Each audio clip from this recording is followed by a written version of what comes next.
నిన్నటి రోజు దండగా మారినదిగా అనుకోవచ్చు. ఈరోజు చాలా హుషారుగా ఉంటుంది. మనం ఏం కావాలంటే కోరుకుంటాం, వస్తాయి అనుకోవచ్చు. సాయంత్రానికి 6, 6:30, 7 గంటలకల్లా మన జీవిత స్థానం ఏంది ఈరోజు అనేది విషయం తెలిసిపోతుంది. ఏం సంపాదించాం, ఎంతవరకు ఈరోజు మన లెక్కజమలు అని చూసుకుంటే నష్టాలు ఎక్కువ ఉంటాయి, లాభాలు తక్కువ ఉంటాయి. అలాగే రేపటి కోసం ఆలోచన చేయాలంటే నిన్ననే కరెక్ట్గా లేవు. ఈరోజు ఒడిదుడుకుల మధ్య జీవితం సాగుతూనే ఉంది.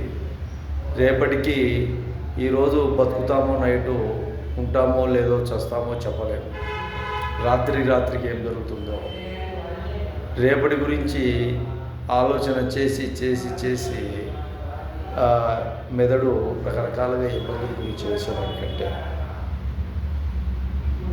మనకు ఒక గమ్యం ఏర్పాటు చేసుకున్నప్పుడు ఈరోజు, రేపు, మన్నాడు, ఎల్లుండి, నిన్న ఇవన్నీ జరుగుతూనే ఉంటాయి.